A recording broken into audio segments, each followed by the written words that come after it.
नमस्कार साथियों, स्वागत है आप सभी का अंकित इंस्पायर्स इंडिया पर। मैं हूं अंकित अवस्थी। आप है मेरे साथ में एक ऐसी खबर पर चर्चा करने के लिए जिसे सुनने के बाद आपको लगेगा कि संभवतः इजराइल गलती कर रहा है और ईरान समझदारी। मैं ऐसा क्यों कह रहा हूं? क्योंकि हेडलाइंस हैं कि ईरान के साथ सऊदी और कतर ने कहा है और यूएई ने, जॉर्डन ने भी कहा है कि हम भैया अपनी जगह का उपयोग नहीं करने देंगे इजराइल को। वहीं दूसरी ओर इजराइल ने एक गलती कर दी है और वो गलती ये कि लेबनान के अंदर जो यूनाइटेड नेशंस की फोर्सेज हैं उन पर गोला दाग दिया है, जिससे कि लगभग 50 देश की सेनाएं प्रभावित होती हैं। इसका मतलब यह है कि इजराइल ने अपने आप एक बहुत बड़ी गलती मोल ले ली है। अब इस पूरी घटना को सिलसिलेवार तरीके से सुनिए कि ये कितनी बड़ी खबर है और इसके क्या मायने हैं। फिलहाल के लिए इस खबर को समझने से पहले एक बार मिडिल ईस्ट के मैप पर नजर डाल लीजिए, उससे आपको ये सारी स्थितियां समझ में आने लगेंगी। आज अगर इजराइल को ईरान पर हमला करना हो तो हवाई जहाज से या तो फाइटर जेट्स उड़ा करके ईरान पर जाना होगा या बैलिस्टिक मिसाइल्स लाकर जाना होगा। आपको ज्ञात हो कि जब ईरान ने इनके ऊपर हमला किया था 1 अक्टूबर के दिन, तो 1 अक्टूबर के दिन ईरान ने अपनी मिसाइलें ईरान के ऊपर से होते हुए सीरिया, जॉर्डन, वेस्ट बैंक से उड़ाते हुए इधर इजराइल पर डाली थी। लेकिन ध्यान रखिए, अगर इजराइल ने वापस इधर की तरफ मिसाइल चलाने की बात की तो ये सारे की सारे बीच के देश मना कर दिए, हमारी जगह हम यूज नहीं करने देंगे। ये बहुत जबरदस्त खबर है। इस खबर को और डिटेल में जानेंगे क्योंकि ईरान अब डिप्लोमेसी करने निकला हुआ है, पड़ोसियों से मिलने निकला हुआ है। इन दोनों के बीच बढ़ रहे इन क्लैशेस में जहां हम उम्मीद कर रहे हैं कि इजराइल आज लेगा बदला, कल लेगा बदला, 11 दिन तो हमले के हो चुके हैं। अभी तक इजराइल ने ईरान के ऊपर एक भी गोला नहीं चलाया है। बस तैयारियां ही चल रही हैं कि हां हम बदला लेंगे। इजराइल धमका ही रहा है। धमकाने के नाम पर फिलहाल इजराइल ने एक एक करके निपटाने की जो प्रक्रिया अपनाई हुई है उसमें पहले सबसे पहले उसने हमास के साथ में अपना मामला सेटल किया। पहले गाजा पट्टी साफ की, अब वो हिजबुल्लाह जहां पर उपलब्ध है लेबनान में, उसके साथ फाइट कर रहा है। लेकिन इस बीच में ईरान का नंबर भी आएगा। ईरान इस बात को समझते हुए पहले ही दुनिया के देशों के बीच जा जाके बैठ रहा है। मैंने आपको कल परसों भी एक सेशन किया था जिसमें यह बताया था कि हिजबुल्लाह ने अपनी तरफ से कह दिया है कि हम आत्मसमर्पण के रूप में सीज फायर करने को तैयार हैं, आइए और बैठ के टेबल पर चर्चा कर लेते हैं, अब नहीं लड़ेंगे और हमारी कोई शर्त नहीं है, आपको हमास को जितना मारना है मारिए, हमसे अब आकर सेटलमेंट कर लीजिए। ईरान इस बात से भड़का हुआ है कि यार ये हिजबुल्लाह के नेता क्या मरे, उसके बाद से तो ये जो डिप्टी चीफ जैसे लोग रह गए ये आकर के सरेंडर कर दिए हैं। ऐसे में खेमनेई का वो पुराना वीडियो वायरल हो रहा है जहां खेमनेई ने अमेरिका और इजराइल के खिलाफ दुनिया के देशों को एक होने की कहा था।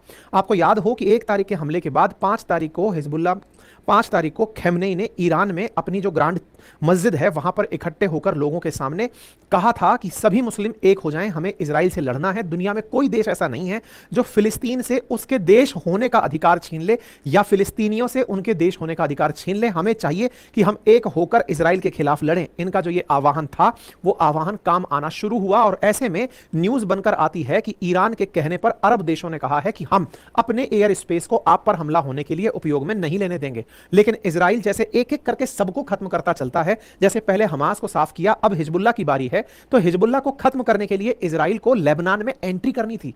लेबनान में एंट्री करने के लिए बॉर्डर क्रॉस करने थे। बॉर्डर इनका कहलाता है ब्लू लाइन। ब्लू लाइन को क्रॉस करने के लिए जब जाना शुरू हुआ तो वहीं पर मिल गई यूनाइटेड नेशंस की पीस कीपिंग फोर्सेज जो कि स्थायित्व के लिए बिठाई गई हैं ताकि लेबनान और इजराइल के बीच कलेश ना रहे।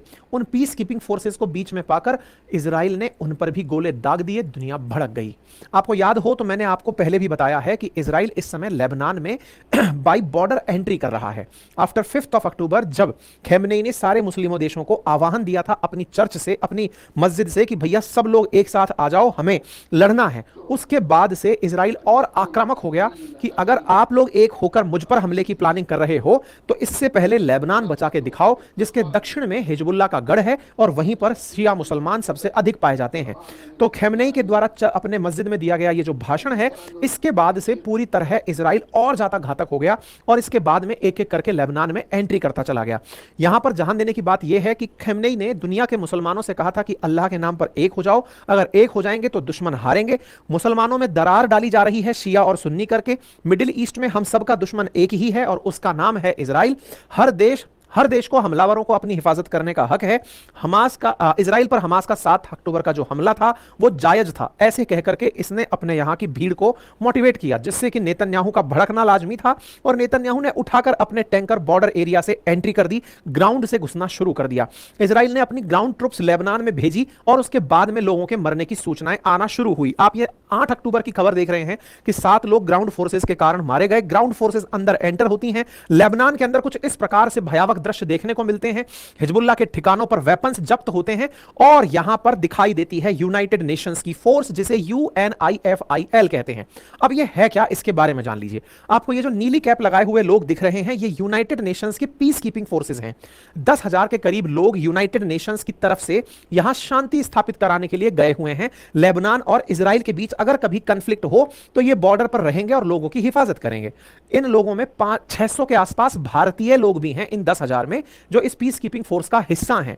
आपको याद हो तो 1948 में यूनाइटेड नेशंस ने शांति स्थापित करने के लिए पीस मिशन का गठन किया था और यूनाइटेड नेशंस की जो पीस कीपिंग फोर्सेज हैं उनके गठन के बाद यहां पर पीस कीपिंग फोर्सेज UNIFIL के नाम से भेजी गई। और ये जो भेजी गई फोर्सेज हैं, जो यूनाइटेड नेशंस के द्वारा इस क्षेत्र में भेजी गई, उनका मकसद केवल इतना है कि लेबनान और इजराइल के बीच में इस ब्लू लाइन की हिफाजत की जाए। ये ब्लू लाइन इनके बीच में एक बॉर्डर एरिया है जो 7 जून 2000 को डिक्लेयर किया गया था। इस बॉर्डर का उद्देश्य था कि इजराइल अपनी फोर्सेज को यहां से दूर हटा लेगा। एक तरह का बफर जोन बनाया गया जहां केवल यूएन के ही फोर्सेज घूमेंगी। लेबनान और सीरिया, इन बॉर्डर्स पर 2 अंतरराष्ट्रीय फोर्सेज हैं। एक का नाम UNIFIL है और दूसरी का नाम है UNDOF। एक 1978 में स्थापित हुई, इसका काम लेबनान और इजराइल के बॉर्डर पर शांति रखना है। और दूसरी यूएन के द्वारा भेजी गई फोर्स सीरिया और इजराइल के बीच में है, जिसका उद्देश्य गोलन हाइट और सीरिया के बीच में स्थायित्व रखना है। ये दोनों फोर्सेज इजराइल से इन 2 देशों को बचाने के लिए हैं। ये ब्लू लाइन में कुछ इस प्रकार के ड्रम लगा रखे हैं जिससे कि आपको एक तरफ इजराइल दिखे, दूसरी तरफ यूएन की फोर्सेज दिखे। इस प्रकार से इस बफर जोन में दोनों सेनाएं गश्त करती हैं। UNFIL लगातार 1 तारीख से अपने अपडेट्स दे रहा है। इन्हीं अपडेट्स में आज जो आप सुर्खी सुन रहे हैं वो क्या है कि लगभग 22 लोग लेबनान की राजधानी बैरूत में मारे गए हैं क्योंकि इजराइल ने यहां पर हमला किया है। ऐसे में खबर के साथ साथ यूएन पीस कीपर्स की भी खबर आ गई। साथियों, लेबनान और इजराइल के बीच का बॉर्डर जो ब्लू लाइन के नाम से जाना जाता है, उस ब्लू लाइन पर यूएन पीस कीपिंग फोर्सेज हैं जो कि संख्या में 10,000 हैं और वो 50 देशों से मिलकर बनी है, जिनमें भारत भी एक देश है जो यहां पर अपनी सेना भेजा हुआ है। सुर्खी ये निकलकर आई कि इजरायली सेना ने जब लेबनान के अंदर ये जो संयुक्त राष्ट्र की शांति सैनिक बल हैं इनको टारगेट किया तो उसमें 2 यूनाइटेड नेशंस के जो फोर्सेज हैं, सिक्योरिटी फोर्सेज हैं, वो घायल हो गए। यहां पर आप जाते हुए बफर जोन में चलते हुए इन सैनिकों को देख सकते हैं जो UNIFIL के हैं, यानी कि ये इंटरिम फोर्सेज हैं जो कि यहां पर लेबनान और इजराइल के बीच बॉर्डर पर बनी हुई हैं। इनके घायल होने की सूचना UNIFIL ने अपनी तरफ से देते हुए कहा कि इस सुबह यानी 10 अक्टूबर की, यानी कल की बात है, कि this morning 2 peacekeepers were injured after Israeli defense forces Merkava tank fired its weapon towards an observation tower at UNIFIL headquarters in Naqoura. Naqoura नाम की एक जगह है जहां पर इजरायली टैंकों ने UNIFIL के टावर पर हमला किया और वहां से 2 लोग इंजर्ड हो गए। इसके साथ साथ यहां पर बताया कि अभी फिलहाल के लिए वो लोग घायल हैं और अस्पताल में हैं। अब आप विचार कीजिए कि ये 10,000 में से तो हमारे अपने भी लोग यहां पर सेना में गए हुए हैं। प्रतिक्रियाएं आना लाजमी था। इजरायली डिफेंस फोर्सेस की तरफ से प्रतिक्रिया आई और उसमें कहा कि हमने UNIFIL को टारगेट नहीं किया है, यूएन पीस कीपिंग को टारगेट नहीं किया। तो बोले फिर किसको किया? बोले हमको वहां से गोलियां आ रही थी, हमने तो टारगेट को हिट किया है। यूएन के इन ऑफिसेज को हिजबुल्लाह के लोग यूज कर रहे हैं, ऐसी हमारे पास सूचना थी, इसलिए हमने हिट किया है। यह खबर सुनने के बाद सबको बहुत बुरा लगा। जिन्होंने अपनी फोर्सेस यहां भेजी हुई हैं, जैसे इंडोनेशिया, उसने तो कड़े शब्दों में साफ साफ कहते हुए कहा, this is unacceptable, let me be clear, those who stands by the cause of peace will not be afraid of bullying and perpetrators of genocide. यानी कि इस तरह के लोगों के सामने सरेंडर नहीं करेंगे जो लोग शांति के लिए खड़े हैं। यहां पर इंडोनेशिया ने यूएन में अपनी बात स्पष्ट की। साथ इसी तरह से जो यूरोपियन यूनियन के फॉरेन अफेयर्स के हाई रिप्रेजेंटेटिव हैं, उन्होंने भी इस बात के ऊपर साफ चिंता जाहिर करते हुए कहा कि we condemn this inadmissible act for which there is no justification. इसके लिए कोई न्याय नहीं है इजराइल अगर इस तरह से हरकत कर रहा है। यूनाइटेड स्टेट्स ने भी कहा कि यह इसको लेकर डीपली कंसर्न्ड है, लेकिन उसने एक सफाई में लाइन बोली कि हम समझते हैं कि इजराइल ने यह टारगेटेड ऑपरेशन ब्लू लाइन पर हिजबुल्लाह के इंफ्रास्ट्रक्चर को खत्म करने के लिए किया होगा, लेकिन ऐसे ऑपरेशंस में यूएन को नुकसान पहुंचना गलत है। इटली बोला, जो कि यूएन जो कि समझिए कि ये वो देश हैं जो यूएस के साथ रहते हैं, नाटो अलाइज हैं, कि दिस इज टोटली अनएक्सेप्टेबल। मतलब आप ये समझिए कि अभी तक नेतन्याहू ने यूएन के जो चीफ हैं, महासचिव जो हैं एंटोनियो गुटेरस, उन्हीं को धमकाया था और कहा था कि आप गलती से इजराइल में आ मत जाना। अब साथ ही साथ वो यूएन की पीस कीपिंग फोर्सेस के हेडक्वार्टर्स को भी हमला बनाने लगा है। दैट मींस अब देखिए इजराइल उन लोगों के लिए भी घातक होता जा रहा है। पहले फ्रांस का ऑयल डिपो उड़ा दिया, फ्रांस को धमका दिया कि तुम्हारे बिना भी लेबनान को जीत जाएंगे। अब यूएन के एंटोनियो गुटेरस से कहा कि आ मत जाना हमारे देश में, और साथ में लेबनान में यूएन ने जो फोर्सेस भेजी हुई हैं शांति के लिए, उनको भी टारगेट बना रहा है।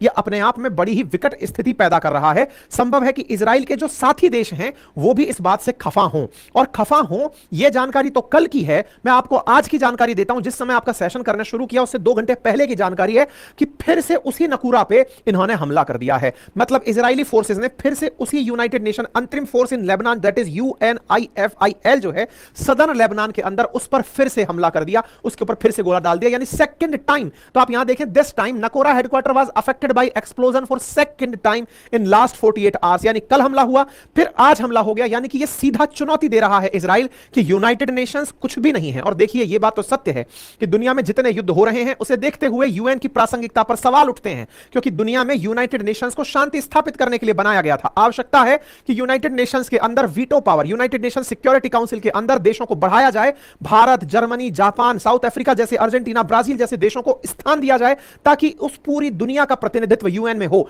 अभी जिसकी लाठी उसका भैंस वाला हिसाब है और यूएन अब केवल और केवल एक दर्शक बनकर रह गया है, उसका कोई महत्व नहीं है। इजराइल के द्वारा हो रहे ये हमले दर्शाते हैं कि यूएन की प्रासंगिकता शून्य हो चुकी है। दुनिया में जिस तरह के युद्ध छिड़े हुए हैं, चाहे फिर वो इजराइल और लेबनान हो, इजराइल फिलिस्तीन हो, इजराइल ईरान की संभावना हो, ये सब दर्शाती हैं कि यूएन का होना और ना होना गौण है। साथ ही साथ में दुनिया में जितने भी फ्रंट पर वॉर लाइन खुली हुई है उसमें यूनाइटेड नेशंस निष्क्रिय रहा है, निष्फल रहा है। फिलहाल यह हमला भी दर्शाता है कि यूएन तुम्हारा होना मैटर नहीं करता। न्यूज भले ही कंसर्न की आती हो, भारत की तरफ से बयान क्या आया, भारत ने अपनी तरफ से कंसर्न जाहिर करते हुए कहा कि ब्लू लाइन पर सिचुएशंस को हम ध्यान रखे हुए हैं और ऐसे में हम इजराइल को लेकर आश्वस्त हैं कि वो यूएन परिसर की अखंडता का सम्मान करेगा। भारत की तरफ से अपना स्टेटमेंट आ गया है। तो क्या अब Israel United Nations peace keeping forces को टारगेट करेगा या फिर यूएन को साफ समझाएगा कि आप यहां से हल्के में हट लो, क्योंकि मैं अब लेबनान में, दक्षिणी लेबनान को पूरी तरह शिया मुसलमान मुक्त करने जा रहा हूं। यह देखना होगा कि इनकी गति किस दिशा में बढ़ती है। फिलहाल के लिए अपडेट यही है। आपको क्या लगता है जरूर बताएं, क्योंकि ईरान अपनी डिप्लोमेसी में धीरे धीरे आगे बढ़ रहा है। ईरान ने डिप्लोमेसी में आगे बढ़ते हुए सऊदी की यात्रा की। आपको याद होगा हमने एक सेशन किया था, 9 तारीख के दिन सेशन किया था। उस समय हमने अपने सेशन में एक जिक्र किया था कि ईरान के जो फॉरेन मिनिस्टर हैं वो सऊदी अरब की यात्रा पर गए हैं। मैंने आपको यह जानकारी दी थी। तो गए तो हुआ क्या, ये भाई साहब यहां पहुंचते हैं और सूचना लेकर आते हैं कि सऊदी अरब, यूएई, कतर ने कहा है कि इजरायली फोर्सेस को वो अपने ऊपर का आसमान यूज नहीं करने देंगे, क्योंकि तेहरान की तरफ यानी ईरान की तरफ से जो विदेश मंत्री गए वो धमकाकर आ गए और कहा कि यदि इजराइल और अमेरिका को आपने अपना क्षेत्र यूज करने दिया, मतलब अगर इजराइल वाले अपना वेपन चलाएं और हम पर फेंकें, तो आपके ऊपर यानी जॉर्डन से या सऊदी अरब से या यूएई से या कतर से होकर निकले, तो यह मान लेना अगर आपसे हथियार मुझ तक आया तो मैं इसको टारगेट नहीं करूंगा, आपको टारगेट करूंगा। और यह ध्यान रखना कि इस पर्शियन गल्फ में आप लोगों का भी बहुत सारा तेल है। अगर मैंने आपको हमला कर दिया तो पूरा मार्केट हिल जाएगा। तेहरान की तरफ से यानी ईरान की तरफ से विदेश मंत्री का सीधे सीधे धमकाकर आना और फिर यह न्यूज निकलकर आना कि जॉर्डन, कतर, यूएई, सऊदी अरब सबने मना कर दिया है इजराइल को कि भाई हम अपना क्षेत्र यूज नहीं करने देंगे। यह अपने आप में दर्शाता है कि यह खबर बहुत बड़ी है। ईरान ने अपनी धमकी का सही से उपयोग कर लिया है। तो क्या अब इजराइल और अमेरिका इस पर हमला करने के लिए पर्शियन गल्फ का ही उपयोग करेंगे, यानी कि इसी पानी में अपने जहाज खड़े करके ईरान से लड़ेंगे, क्योंकि इधर से तो हथियार अभी उड़कर नहीं आ सकते। एक संभावना है दैट इज सीरिया और इराक के ऊपर से उड़कर ईरान पर वेपन चले आए, तो यह देखना होगा कि कौन सी स्थिति होती है। और एक संभावना है दैट इज पाकिस्तान, जिस पाकिस्तान के अंदर अमेरिका ने शहबाज शरीफ जैसा कठपुतली बिठा रखा है, जिस अमेरिका ने पाकिस्तान को अपने कब्जे में रख रखा है, आईएमएफ ने जिसे $7 बिलियन का लोन दिया है, हो सकता है कि यह पाकिस्तान को एज ए बेस यूज करें और यहां से ईरान पर हमला करें, क्योंकि पाकिस्तान पहले भी अफगानिस्तान पर हमला करवाने के लिए अपनी जगह का यूज करा चुका है। तो यह देखना होगा कि किस तरह से ईरान पर अगर हमला होता है तो कौन सा देश अपना एयर स्पेस देता है। यह अब यहां से आगे की बात होगी। तो उम्मीद है कि आने वाले समय में इस तरह की डिप्लोमेसी जिनमें कुछ डराना और कुछ धमकाना काम आएगा, यह देखने लायक होगा। नेतन्याहू का अगला मूव क्या होगा, इसके लिए पूरी दुनिया प्रतीक्षा में है, क्योंकि शेयर मार्केट तो बेचारा उठ ही नहीं पा रहा है कि भाई पता नहीं कब ये जाकर के पर्शियन गल्फ में गोला फोड़ दे। फिलहाल के लिए इतना ही। चैनल पर नए हैं तो सब्सक्राइब कर लें, साथियों से साझा कर लें। ऑलरेडी सब्सक्राइब किया हुआ है तो वीडियो को लाइक करना बिल्कुल ना भूलें। अपनी राय कमेंट बॉक्स में